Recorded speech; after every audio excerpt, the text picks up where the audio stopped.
فندق كايسر رومانس هو يعتبر من الفنادق اللي مفيش اتنين عرسان يختلفوا ان هو فندق من احلى الفنادق اللي موجوده للعرسان على مستوى مصر كلها، وده لاسباب كتير قوي. اولها ان الفندق ده للكبار فقط، ففندق للكبار فقط مفيش هناك لا اطفال ولا عائلات، فدايما كل الموجودين هناك بيدوروا دايما على الخصوصيه، بيدوروا دايما على الاستجمام. الفندق موجود في سهل حشيش، الشاطئ بتاعه رملي حلو قوي، الناس بتحب الشواطئ الرمليه بالذات، الناس اللي ما بتعرفش تعوم، فالامور بالنسبه لها بتكون لطيفه. الفندق فيه تنوع كبير جدا في انواع الغرف. مبدئيا بالنسبه للعرسان فهو دايما بيكون حاجز اقل كاتيجوري اللي هو الغرف اللي هي السوبيريور الماونتن فيو، وبياخد اوتوماتيك ابجريد للغرف الديلوكس البول فيو. بس في ناس بقى تقول لك لا انا عايز في شهر العسل اخد غرف مميزه شويتين، فالفندق بيقدم لك اكتر من كاتيجوري مختلف. يعني بيقدم لك اول حاجه الغرف الديلوكس السي فيو، الناس اللي عايزه حاجه بتبص على البحر بشكل مباشر، وفي غرف برده اسمها الديلوكس الجاكوزي روم، ودي بيكون فيها جاكوزي ولكن الجاكوزي بيكون موجود في البلكونه، فالبرايفسي بتاعته ما بتكونش كامله قوي. وفي برده الغرف اللي سويم اب ده بتكون اوريدي موجوده في الدور الاول، انت بتنزل من الغرفه بتاعتك على حمام السباحه على طول، مفيش خصوصيه، هو ما يعتبرش حمام سباحه خاص بيك، لكن انت بتعوم بس في المنطقه اللي قدامك، فبيدي لك احساس اكنك قاعد في برايفت بول. غير كده ان انت عندك برده بعد كده الغرف اللي هي السيجنتشر سويت. السيجنتشر سويت ده يعتبر من احلى السويتات اللي انا بحبها بصراحه في كايسر رومانس. ده اول حاجه ان السويت هناك حجمه كبير جدا، لاكشري جدا. السويت فيه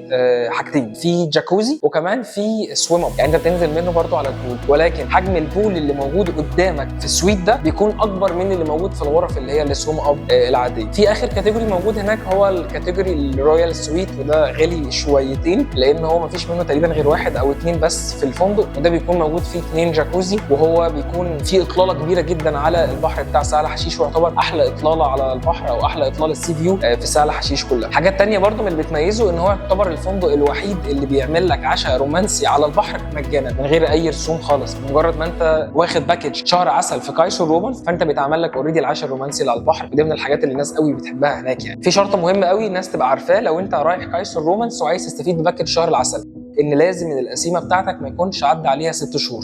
طيب لو انت اوريدي مثلا كاتب كتابك من سنه بس لسه فرحك قريب، تعمل ايه في الكيس دي؟ في الكيس دي انت لازم يكون معاك افاده من القاعه او عقد القاعه او دعوه الفرح، اي حاجه بتثبت ان انت متجوز جديد، وبالفندق بيعديها عادي خالص، وبتستفيد برده بباكج شهر العسل. برده حاجه حلوه قوي الناس بتحبها في الفندق ان الفندق نفسه حجمه صغير مش كبير، فالناس اللي ما بتحبش المشي الكتير وما بتحبش الفرهده فالفندق ملموم، كل حاجه تحسها موجوده حواليك، سواء حمام السباحه، الغرف، المطاعم، البحر، كله في نطاق قريب جدا منك، فالدنيا هناك لطيفه شويه. فلو انتوا عايزين تحجزوا كايسر رومانس وتستفيدوا بافضل واحلى باكجات واسعار لباكجات شهر العسل، تقدروا تحملوا ابلكيشن هالا ترافل او تتواصلوا معانا على الارقام اللي موجوده تحت، واحنا نكون سعداء جدا ان احنا نقدر نساعدكم باذن الله. شكرا جدا لكم.